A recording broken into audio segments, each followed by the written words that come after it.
لله نحمده سبحانه وتعالى ونستعينه ونستهديه ونعوذ بالله من شرور أنفسنا ومن سيئات أعمالنا من يهده الله فهو المهتد ومن يضلل فلن تجد له وليا مرشدا أما بعد فأشهد أن لا إله إلا الله وحده لا شريك له الملك وله الحمد وهو على كل شيء قدير وأشهد أن سيدنا ونبينا وقدوتنا محمد صلى الله عليه وسلم عبده ورسوله وصفيه من خلقه وخليله اللهم صل وسلم وبارك على عبدك ونبيك محمد وعلى آله وصحبه والتابعين والتابع التابعين ومن تبع بإحسان إلى يوم الدين.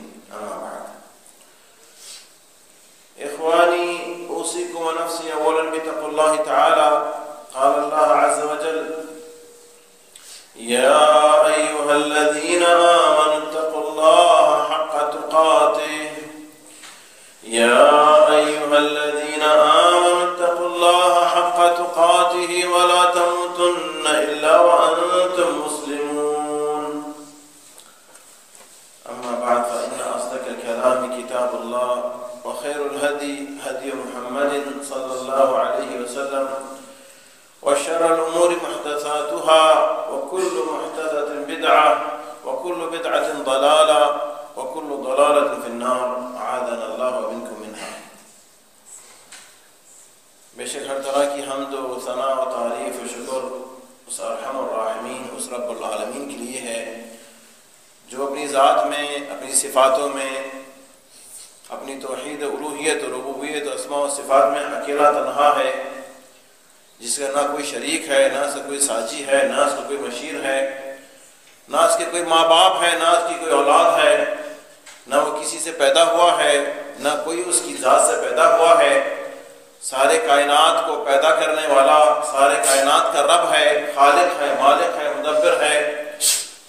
اپنی قدرت اور اپنی حکمت سے کائنات کے نظام کو چلا رہا ہے. جو کچھ دنیا میں ہو چکا ہے وہی ہوا ہے جو اس نے چاہا، جو ہو رہا ہے وہی ہو رہا ہے جو وہ چاہ رہے ہیں، اور جو ہوگا وہی کچھ ہوگا جو وہ چاہیں گے.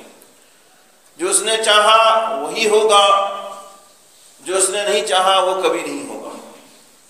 وہ قدرت اور عظمت والی ہے، اپنی ذات میں عالی اور نرالی ہے. اللہ ہمارے دلوں میں اس کی عظمت کو بٹھا دے اور ہمیں اس کی توحید کی گن گانے کی توفیق عطا فرمائے. اللہم آمین.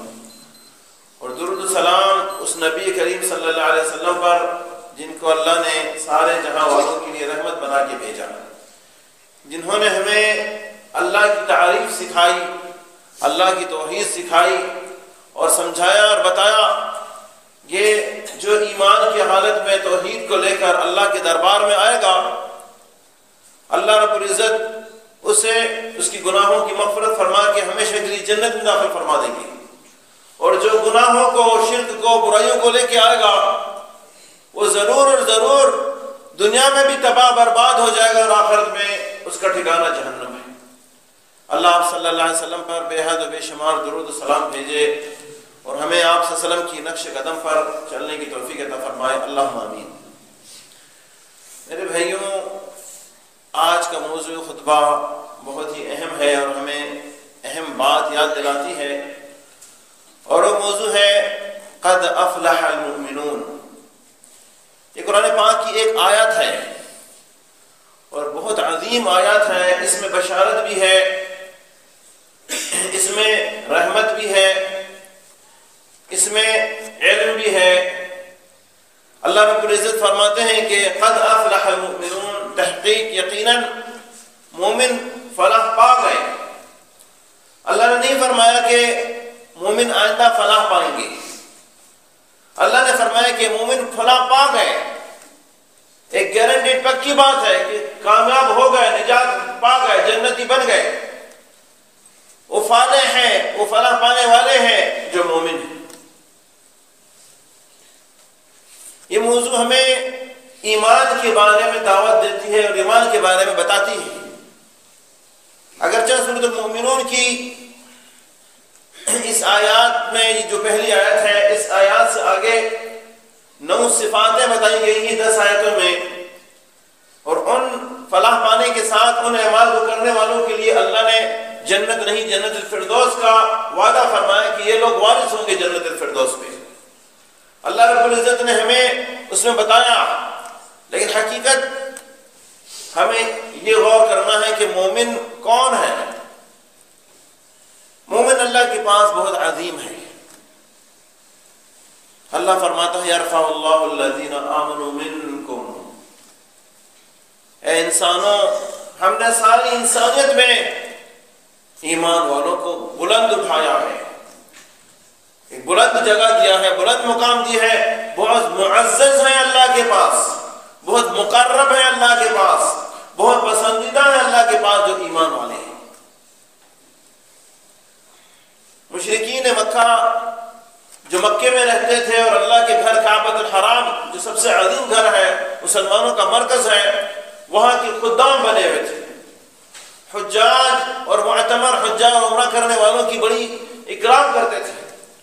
لوگوں کے نظر میں تھا کہ ان سے عظیم اور کوئی شخص نہیں ہے۔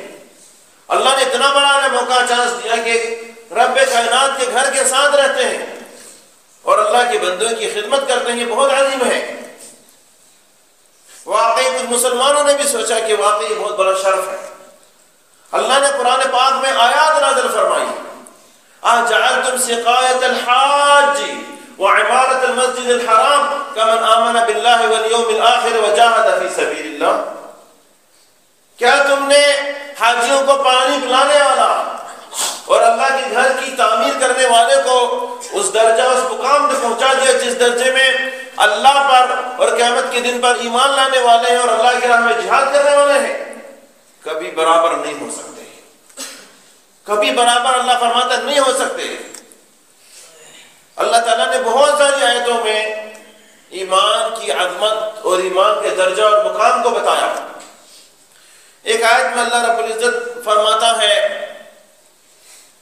ان الذين آمنوا وعملوا الصالحات كانت لهم جنات الفردوس نزلا، یقیناً جو ایمان لاتے ہیں اور نیک اعمال کرتے ہیں یقیناً ان کے لیے جنات الفردوس، عربی لغت میں کانا کا مطلب ہے تھا، گزشتہ کے لیے ہے کانا۔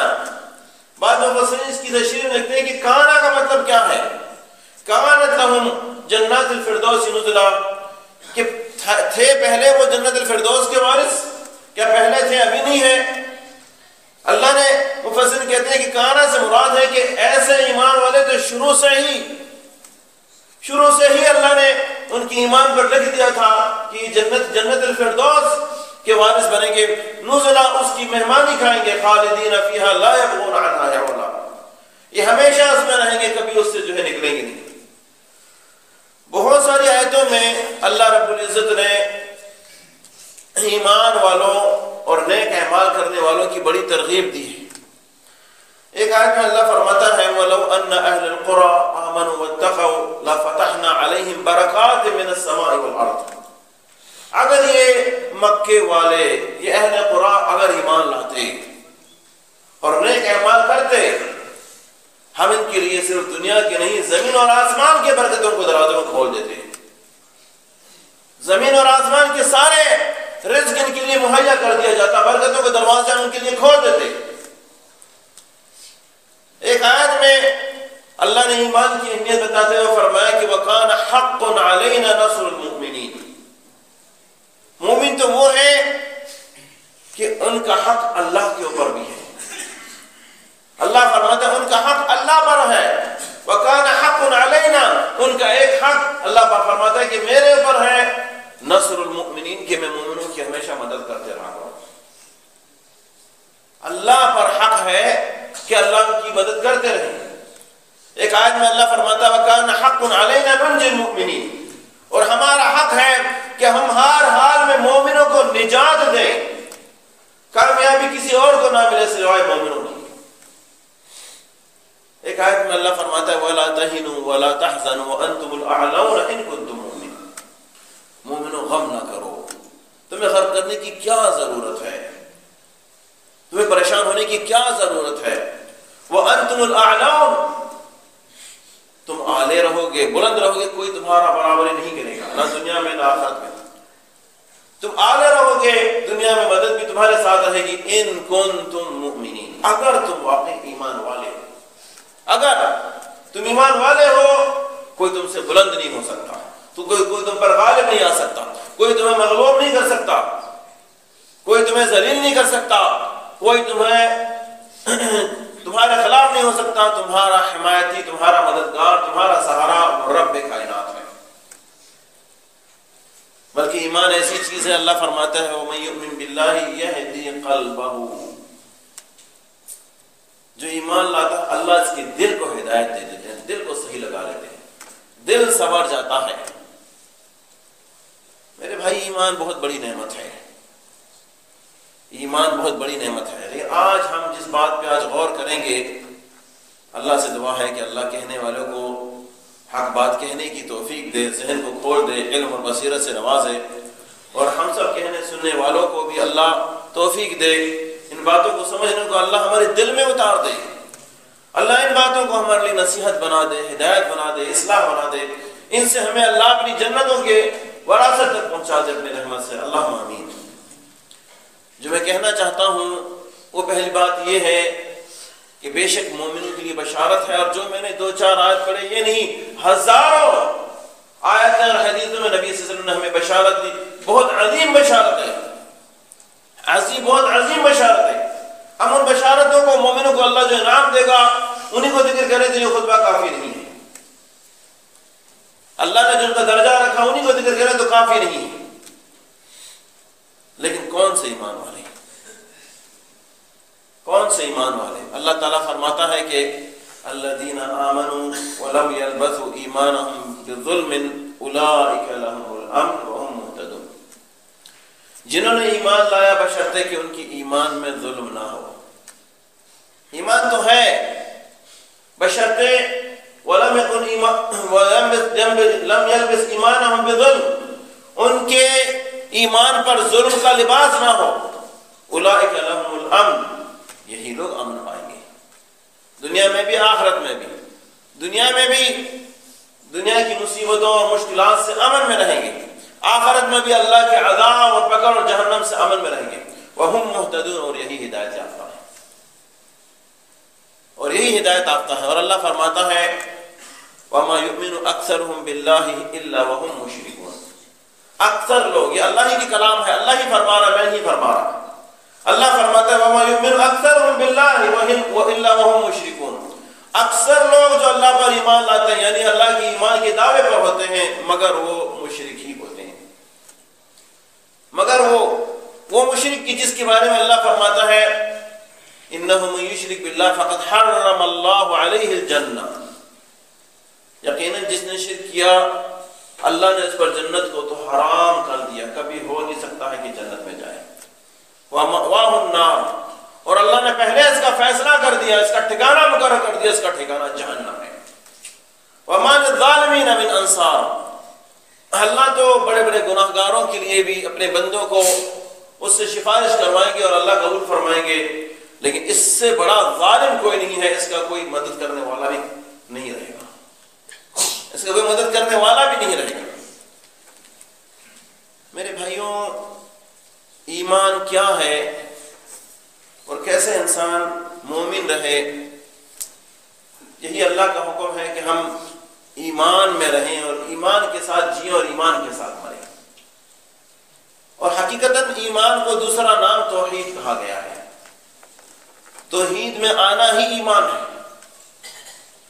اللہ کی توحید کا اقرار نہ کرے، وہ دن میں 50,000 بار لا الہ الا اللہ بھی پڑھتا ہو، وہ نماز بھی پڑھتا ہو، وہ روزہ بھی رکھتا ہو، وہ حج بھی کرتا ہو، وہ زکوٰۃ بھی دیتا ہو، وہ جو بھی کرتا ہو، وہ مومن نہیں ہے،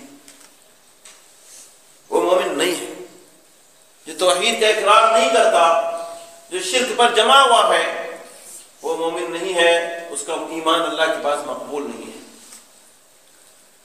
اللہ ہمیں سمجھنے کی توفیق عطا فرمائے۔ ایمان کا مفہوم ہے اس اعتقاد کو دل میں بٹھانا، اللہ رب العزت کی افراد کا، الایمان افراد اللہ بتوحیدہ، اللہ کو واحد ایک سمجھنا اپنی توحید میں۔ اللہ کی توحید کی 3 قسم ہے، توحید الوہیت، توحید ربوبیت، توحید اسماء و صفات۔ اللہ ربوبیت میں بھی، رب ہونے میں بھی اکیلے تنہا ہے، کوئی اس کے ساتھ نہیں، کوئی اس کا شریک نہیں، کوئی اس کا ساجد نہیں۔ توحید الوہیت میں بھی اللہ ایک اکیلے تنہا ہے، کوئی اور الہ نہیں، کوئی اور بندگی کی عبادت کے لائق نہیں۔ جو بندگیاں ہیں اس میں وہ صرف وحدہ لا شریک کے لیے، کوئی اور اس کے ساتھ حصے دار نہیں۔ اور توحید اسماء و صفات، اللہ کی جو اسماء اور صفات ہیں اس میں بھی اللہ اپنی ذات خود اکیلا تنہا ہے، کوئی اس کی ساتھ نہیں، اکیلا ہے۔ اور اللہ کے لیے شرک کا انکار کرنا، اللہ کے لیے شرک کو باطل کرنا، اور اللہ کی ذات اور صفت کو ہر عیب اور نقص سے پاک سمجھنا، یہ ایمان ہے۔ یہ وہ ایمان ہے جس کو مختلف علماء نے ایمان کی تعریف کے اندر ذکر کیا ہے۔ میں نے مختصراً جو ہے اردو میں آپ کے سامنے جو ہے اس کو ذکر کیا ہے۔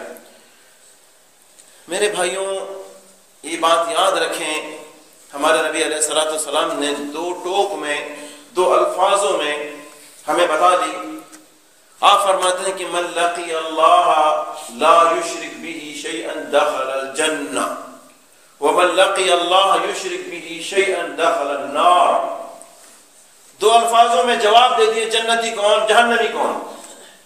اللہ کے نبی صلی اللہ علیہ وسلم نے فرمایا کہ دنیا جیسے بھی گزاری ہو، جو اللہ کے دربار میں ایسے حالت میں آیا ہے، لا یشرک بہ شیئا دخل الجنہ، اس نے اللہ کے ساتھ شرک نہ کیا ہے، اللہ کے نبی سے فرماتے ہیں وہ جنت میں داخل ہو گیا، نہ کہ ہوگا، ہو گیا۔ وَمَن لَقِيَ اللَّهَ يُشْرِكْ بِهِ شَيْءٍ، اور جس نے اللہ سے اس حال میں ملاقات کی، کسی شے میں، اور شے کا الفاظ ذرے سے کم کے لیے بھی استعمال ہوتا ہے، ذرے سے بھی کم کے لیے بھی استعمال ہوتا ہے، کسی شے میں اللہ کی ذات کا شرک کیا، یشرک بہ شیء دخل النار، وہ جہنم میں داخل ہو گیا، وہ جہنمی۔ یہ موضوع ہمیں اللہ کی توحید اور وحدانیت کی طرف توجہ دلاتا ہے۔ ہر مسلمان کا فرض ہے، فرض عین ہے کہ اللہ کی توحید کو سمجھے۔ توحید اتنا مختصر سی باتیں نہیں ہیں کہ 10 15 20 25 منٹ کے اندر خطبے کے اندر سے بیان کی جائے۔ اس کے لیے تو مہینوں کے مہینوں چاہیے، اس توحید کی قسموں اور اس کے اہمیت کو سمجھنے کے لیے۔ جو اللہ تعالیٰ نے اس کے نبی نے ہمیں سکھایا، یہ وقت درکار ہے۔ لیکن آج مختصر سے میں اپنی توفیق سے انشاءاللہ تعالیٰ اللہ سے توفیق طلب کر کے انشاءاللہ میں اسے بیان کرنے کی کوشش کروں گا کہ توحید کیا ہے، اور انسان در حقیقت مومن کب ہوگا۔ وہ بشارت جو اللہ نے دی کہ مومن کامیاب ہو گئے، مومن کامیاب ہو گئے، وہ مومن ہم کب بنیں گے؟ وہ مومن کون ہے؟ جیسے میں نے بتایا کہ اللہ کی ذات کو ایک ماننا، اور یہی کلمہ ہے کہ لا الہ الا اللہ، اللہ کے سوا کوئی عبادت کے لائق نہیں۔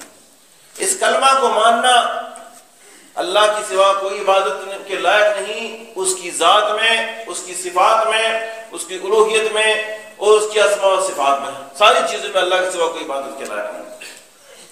میں نے بتایا کہ توحید کی 3 قسم ہے۔ ایک قسم توحید ربوبیت ہے، جس سے یہ اقرار کرنا ہے کہ رب پالنے والا، پرورش کرنے والا، زندگی دینے والا، موت دینے والا، رزق دینے والا، مشکلات لانے والا، خوشحالی لانے والا، تنگی لانے والا، برکت دینے والا، دنیا کے سارے اموروں کو سنوارنے والا اور بگاڑنے والا اللہ ہی ہے۔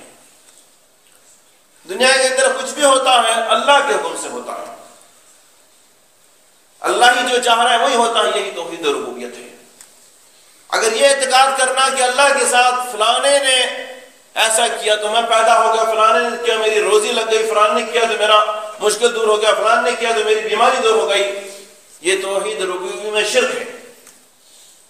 اور اللہ تعالیٰ فرماتا ہے فَمَنْ كَانَ يَرْجُو لِقَاءَ رَبِّهِ فَلْيَعْمَلْ عَمَلًا صَالِحًا، جو اپنے رب سے ملاقات کرنے کی امید کرتا ہے، جو چاہتا ہے کہ اللہ کے سامنے جاؤں تو رسوا نہ ہو جاؤں، جو اللہ کے سامنے رسوا نہیں ہونا چاہتا ہے، کل کی ذلت سے بچنا چاہتا ہے، اللہ رب العزت فرماتا ہے فمن کان یرجو لقاء ربہ فلیعمل عملا صالحا، اسے چاہیے نیک اعمال کرے، ولا یشرک بعبادت ربہ احدا، رب کی عبادت میں کسی کو جو ہے شریک نہ ٹھہرائے، رب کی عبادت میں کسی کو شریک نہ ٹھہرائے۔ توحید کی دوسری صفت جو ہے توحید الوہیت ہے۔ میں اپنی بات کو مختصر کر رہا ہوں، اللہ مجھے توفیق عطا فرمائے۔ الہ کا معنی ہے عبادت کے لائق اور بندگی کے لائق۔ انسان سارے کے سارے اللہ کے بندے ہیں، اللہ نے انہیں، اللہ فرماتے ہیں وَمَا خَلَقْتُ الْجِنَّ وَالْإِنسَ إِلَّا لِيَعْبُدُونَ، میں نے انسان اور جن کو پیدا ہی اسی لیے کیا کہ میری بندگی کریں۔ بندگی نماز روزے کا نام نہیں ہے، نماز روزہ اور عبادت بھی بندگی ہے۔ بندگی کلمہ عبد سے نکلا ہے، اور عبد کا مطلب ہے غلام۔ غلام نوکر سے بہت بدتر ہوتا ہے۔ غلام کا کام ہوتا ہے کہ جب سے وہ غلامی میں آیا اور مرتے آخری دم تک اپنے مالک اور آقا کی فرما برداری کرنا، اس کی خوشی میں خوش رہنا، اس کی ناراضگی میں ناراض ہونا، رات بھی ویسے گزارنا جیسے وہ چاہتا ہے، دن بھی ویسے گزارنا جیسے وہ چاہتا ہے، ذہن اور عقیدہ بھی ویسے ہونا جیسے وہ چاہتا ہے، عمل بھی ویسے ہونا جیسے وہ چاہتا ہے۔ جو اس کی غلامی سے ایک لمحے کے لیے باہر نہ نکلے، وہی اس کا حقیقی بندہ ہے۔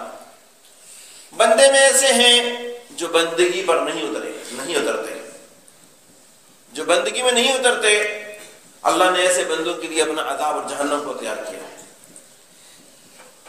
علماء جو ہے الوہیت الہ کے معنی کہتے ہیں کہ بندگی بہت طرح کی ہیں، نماز بندگی ہے، روزہ بندگی ہے، حج بندگی ہے، زکوٰۃ بندگی ہے، خیرات بندگی ہے، فرما برداری بندگی ہے، اور بہت ساری بندگی ہیں۔ دعا کرنا بندگی ہے، دعا کرنا عبادت ہے اور بندگی ہے۔ اللہ تعالیٰ فرماتا ہے کہ لا تدعوا مع اللہ الہا آخر فتلقى فی جہنم ملوما مدحورا، خبردار اللہ کے ساتھ کسی اور الہ کو نہ پکارو، کسی اور سے دعا نہ کرو، ورنہ ذلیل اور رسوا کر کے جہنم میں پھینک دیے جاؤ گے، جہنم میں پھینک دیے جاؤ گے۔ اللہ فرماتا ہے وَمَنْ أَضَلُّ مِمَّنْ يَدْعُو مِن دُونِ اللَّهِ، بڑا اس سے بھی بڑھ کر کوئی اور گمراہ ہے، اس سے بھی زیادہ کوئی گمراہ ہو سکتا ہے، مِمَّنْ يَدْعُو مِن دُونِ اللَّهِ، جو اللہ کے علاوہ کسی اور کو پکار رہا ہو، کسی اور سے دعا کر رہا ہو، مَن لَا يَسْتَجِيبُ لَهُ إِلَىٰ يَوْمِ الْقِيَامَةِ، جو ابھی تو ابھی قیامت تک بھی اس کا جواب نہیں دے سکتا، وَهُمْ عَنْ دُعَائِهِمْ غَافِلُونَ، وہ اس کی دعا سے غافل ہیں۔ وَإِذَا حُشِرَ النَّاسُ كَانُوا لَهُمْ أَعْدَاءً، جب محشر کا دن ہوگا یہی جن کو یہ پکار رہے تھے ان کے دشمن بن جائیں گے۔ وَكَانُوا بِعِبَادَتِهِمْ كَافِرُونَ، اور ان کی عبادت سے انکار کریں گے کہ ہم نے نہیں کہا تھا ہماری عبادت کرو، ہم نے نہیں کہا ہماری دعا عبادت ہے، استغاثہ عبادت ہے۔ استغاثہ کے معنی فریاد کرنا۔ آج اللہ جانے کس کس کے آگے فریاد کیا جاتا ہے۔ کوئی پتھر کے سامنے کھڑا ہے اور رو کے اس سے مانگ رہا ہے، کوئی بت کے سامنے کھڑا ہے رو کے مانگ رہا ہے، کوئی قبر کے سامنے کھڑا ہے رو کے مانگ رہا ہے، کوئی انسان کے سامنے کھڑا ہے رو کے مانگ رہا ہے، کوئی جانور کی شکل میں کھڑا ہے اس سے رو کے مانگ رہا ہے، کسی نے کسی حیوان کو درجہ دے دیا۔ اللہ رب العزت نے سچ فرمایا، اللہ فرماتا ہے ما قدر اللہ حق قدرہ، ما قدر اللہ حق قدرہ والارض جميعا قبضته يوم القیامہ والسماوات مطویات بیمینہ۔ عبداللہ بن مسعود ایک بار کہتے ہیں کہ میں اللہ کے نبی صلی اللہ علیہ وسلم کی مسجد میں آپ خطبہ دے رہے تھے، میں بیٹھے آپ کا خطبہ سن رہا تھا، اور خطبے کے دوران ہمارے نبی علیہ الصلوۃ والسلام نے اس آیات کی تلاوت کی، ما قدر اللہ حق قدر، انسانوں نے اپنے رب کی قدر نہ جانی۔ کہتے ہیں کہ آپ صلی اللہ علیہ وسلم اس آیات کو تلاوت فرما رہے تھے، اور آپ جس ممبر پہ کھڑے ہیں ممبر میں کانپنے لگا، اوپر سے چھت کا حصہ کانپنے لگا، اور ایسا لگتا تھا کہ ابھی یہ چھت اللہ کے نبی صلی اللہ علیہ وسلم پہ گر جائیں گے۔ زمین کانپ گیا اس رب کی قدر سن کر، ممبر کانپ گیا اس رب کی قدر سن کر، لیکن ہم نے اپنے رب کی قدر نہیں کی۔ اللہ فرماتا ہے کہ اللہ کے بندوں نے اللہ کی قدر نہیں کی۔ وَالْأَرْضُ جَمِيعًا قَبَضَتْهُ يَوْمَ الْقِيَامَةِ، اور قیامت کے دن یہ سارے زمین اس کے قبضے میں ہوں گے قیامت کے دن۔ وَالسَّمَاوَاتُ مَطْوِيَّاتٌ بِيَمِينِهِ، اور سارے آسمان فرما بردار ہو کر اس کی دائیں طرف ہوں گے۔ سارے آسمان۔ ایک یہودی نبی علیہ السلام کی خدمت میں آتے ہیں اور کہتے ہیں کہ ہماری کتابوں میں لکھا ہے کہ اللہ رب العزت محشر کے دن، قیامت کے دن، ساتوں زمینوں اور ساتوں آسمانوں، پہلے کے لوگ نہیں سمجھتے تھے کہ سات زمین اور آسمان کی وسعت کتنی ہے اور کتنی بڑی ہے، انسان کے انداز سے زیادہ آج جو کچھ تعلیم یافتہ ہے وہ سمجھتے ہیں کہ کتنی عظیم مخلوق ہے یہ اللہ کی۔ وہ یہودی کہتا ہے کہ ہماری کتاب میں لکھا ہوا ہے، اس مجلس میں اللہ کے نبی صلی اللہ علیہ وسلم بھی بیٹھے ہوئے، اللہ ساتوں آسمان اور ساتوں زمین کو اپنے ناخون پہ رکھے گا، ایک حدیث میں اپنے ہاتھ میں رکھے گا، ایک حدیث میں کہ اپنے ناخون پر رکھے گا، اس کو اوپر اٹھائے گا، پھر اس کو اپنے ہاتھ میں لے گا، پھر اٹھائے گا، پھر ہاتھ میں اٹھا لے گا۔ ساتوں آسمانوں کو، ساتوں زمینوں کو اپنی انگلی پر لے گا۔ کتنا عظیم ہے ہمارا اللہ۔ نبی صلی اللہ علیہ وسلم کی بات سننے کے بعد پھر اسی آیت کی تلاوت کرتے ہیں، اسی آیت کی تلاوت کرتے ہیں۔ اللہ ہمیں معاف فرما دے میرے بھائی، اللہ ہمیں معاف فرما دے۔ آج ایک انسان اللہ کی ذات کے ساتھ شرک کرتا ہے، کبھی اس کو پکارتا ہے، اس کو سب پکارتا ہے۔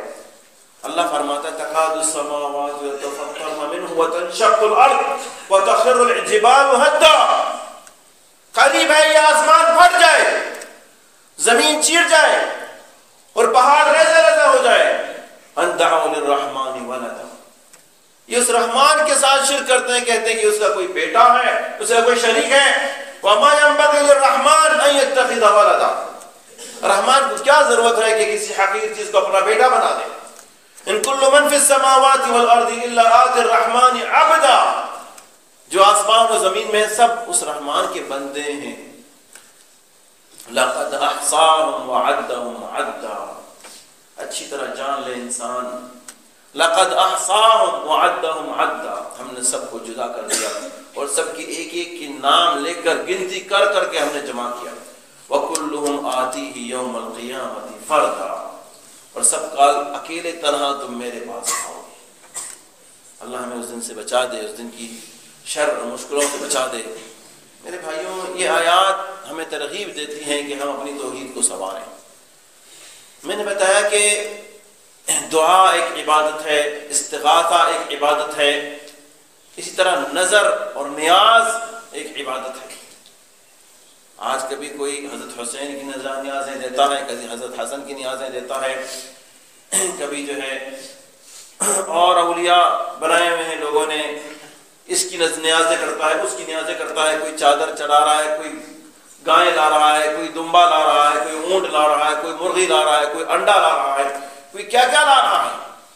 اور ہمارے نبی علیہ السلام نے ہمیں بتایا اور فرمایا، آپ فرماتے کہ تم سے پہلے لوگوں میں ایک شخص ایک مکھی کی وجہ سے جہنم میں چلا گیا اور ایک شخص ایک مکھی کی وجہ سے جنت میں چلا گیا۔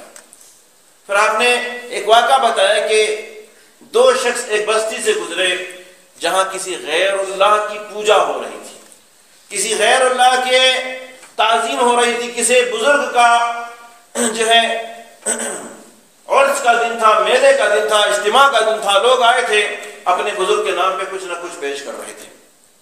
انہوں نے چاروں طرف سے راستہ کو بند کر دیا کہ کسی کو ہم یہاں سے گزرنے نہیں دیں گے، جو گزرے کا لازماً ہمارے بزرگ کے نام پر کچھ نہ کچھ نذرانہ دے، نذرانہ دیے بغیر ہم نہیں چھوڑیں گے۔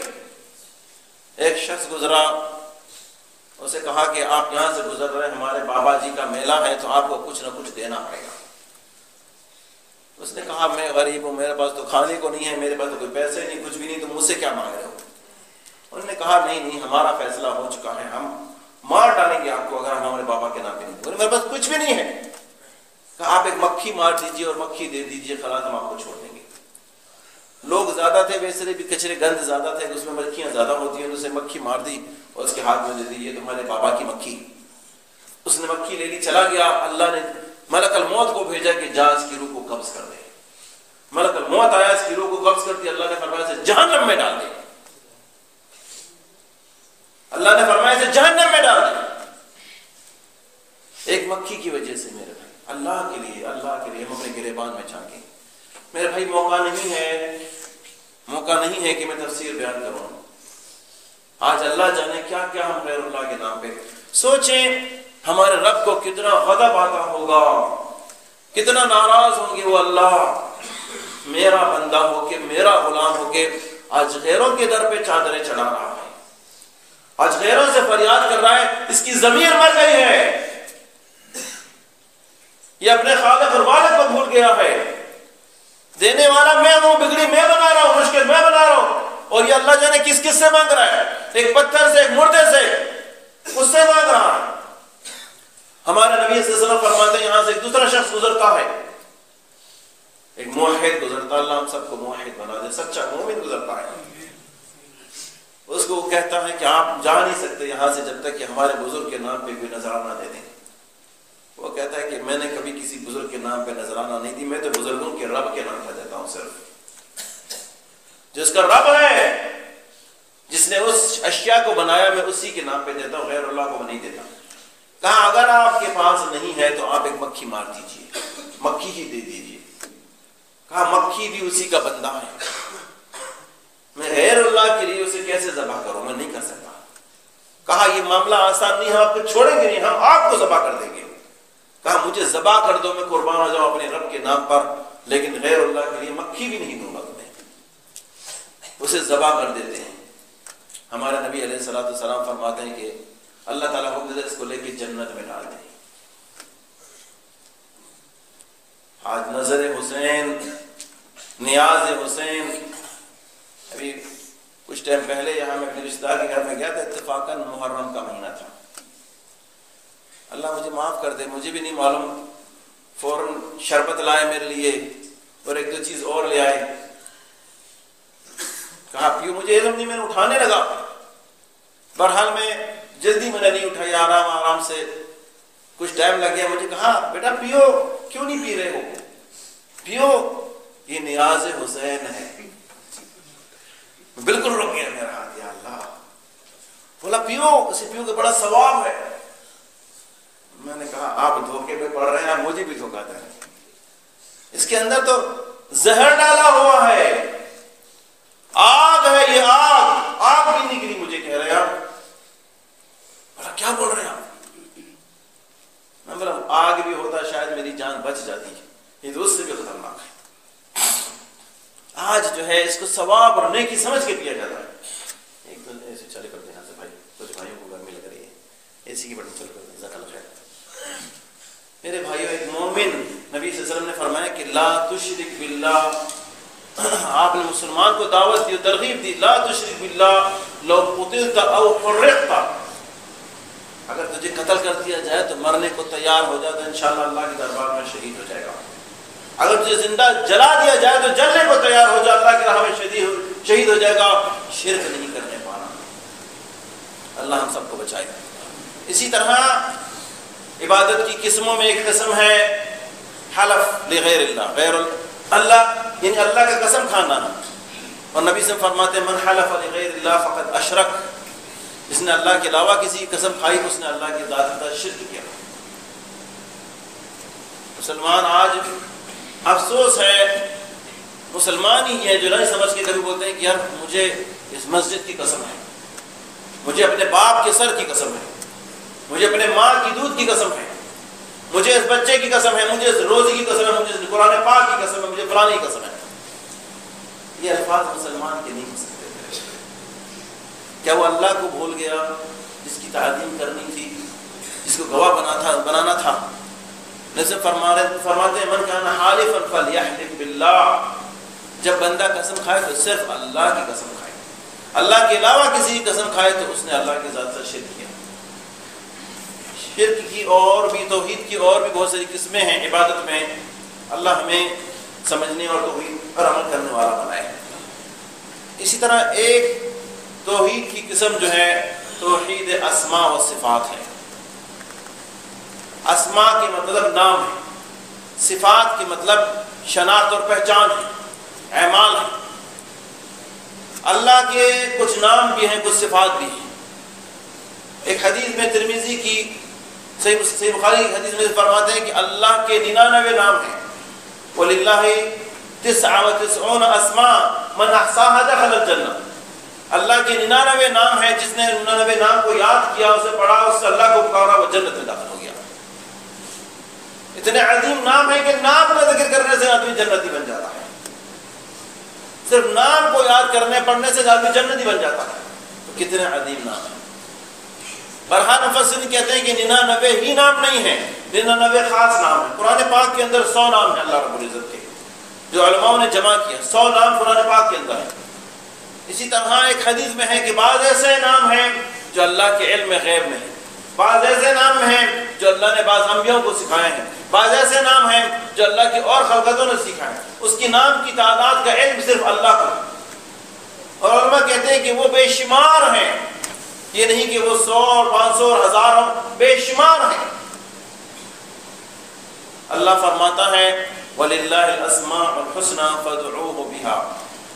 اللہ کے بڑے پیارے پیارے پاک نام ہیں، فَادْعُوهُ بِهَا، ان ناموں سے اسے پکارو۔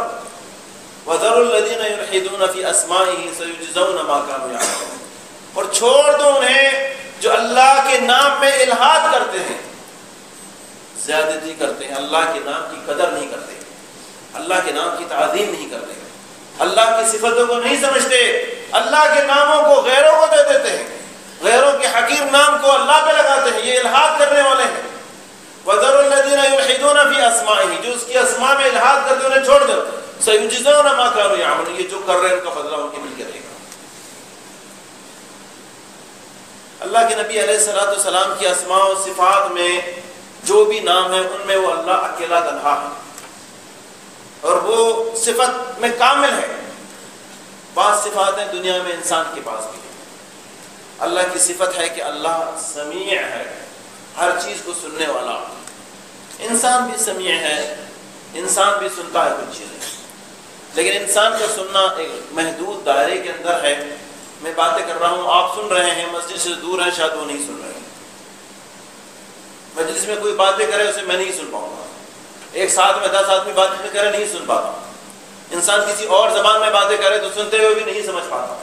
انسان کے سامنے کوئی اور مخلوق ہو، پرن چرن ہو، کیڑے مکوڑے ہوں، کچھ اور ہوں، وہ باتیں کرتے ہوئے انسان نہیں سن پاتا۔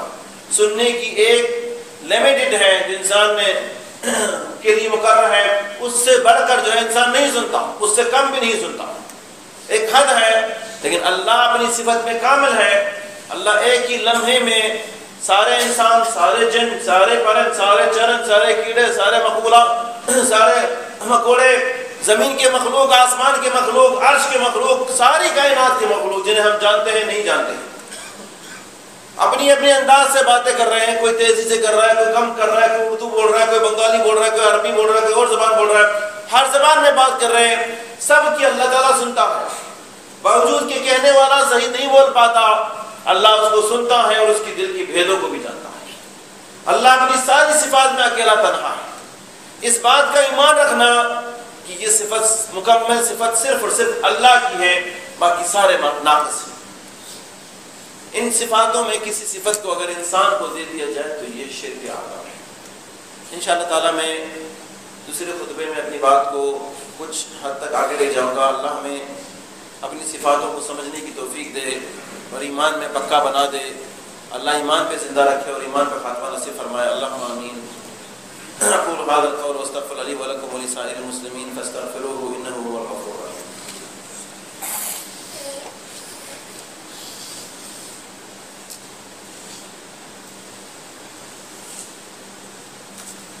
الحمد لله وكفى والصلاة والسلام على عباده الذين اصطفى أما بعد۔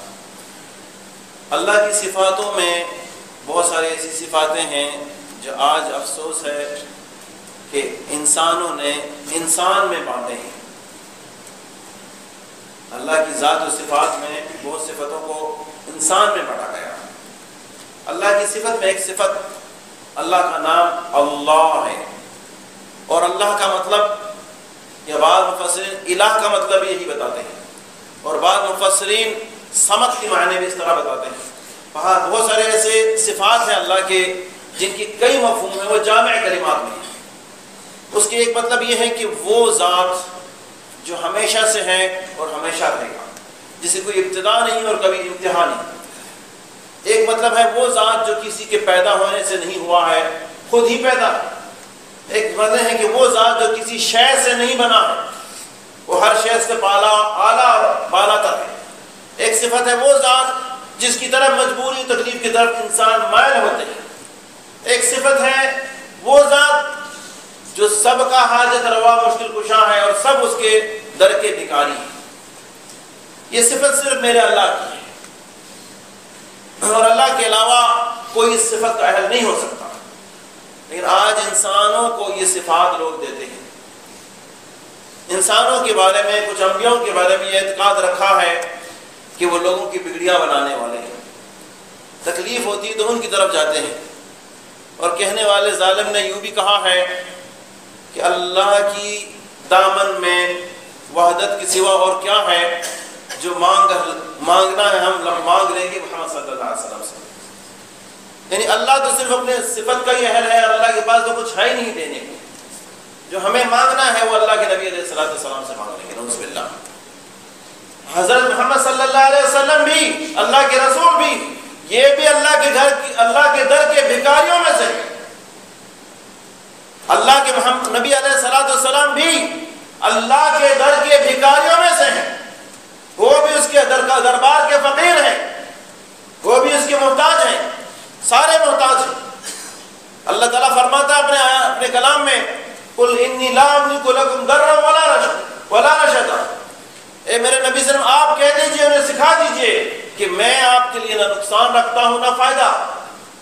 قل انی لن یجیرنی من اللہ احد ولن اجد من دونہ ملتحدا۔ اللہ مجھے نہ بچائے تو مجھے بھی اللہ کے دربار سے کوئی نہیں بچا سکتا، اور میرا اور کوئی اور الہٰ مدد کرنے والا بھی نہیں ہے۔ اللہ کے نبی علیہ السلام کو بھی سکھایا گیا کہ آپ بھی بتائیے۔ اللہ رب العزت فرماتا ہے قرآن پاک میں، أَمَّن يُجِيبُ الْمُضْطَرَّ إِذَا دَعَاهُ وَيَكْشِفُ السُّوءَ وَيَجْعَلُكُمْ خُلَفَاءَ الْأَرْضِ أَإِلَٰهٌ مَّعَ اللَّهِ۔ ایک سوال ہے اللہ تعالیٰ پوچھ رہے ہیں، أَمَّن يُجِيبُ الْمُضْطَرَّ إِذَا دَعَاهُ، بتاؤ کون ہے جو بے بس بے سہارے کی فریاد کو سنتا ہے، جب اس کو وہ پکارتا ہے، وَيَكْشِفُ السُّوءَ، اور تکلیف کو دور۔ ایک سوال ہے، وَيَجْعَلُكُمْ خُلَفَاءَ الْأَرْضِ، اور کون ہے جس نے تمہیں آج زمینوں کا خلیفہ بادشاہ بنا دیا۔ آلہ مع اللہ، کیا اللہ کے سوا کوئی اور بھی الہ ہے؟ لا الہ الا اللہ، نہیں ہے کوئی الہ، وحدہ لا شریک، صرف وہی ہے الہ سچا، صرف وہی، کوئی اور الہ نہیں، کوئی اور الہ نہیں ہے۔ آج اللہ ہمیں معاف کر دے۔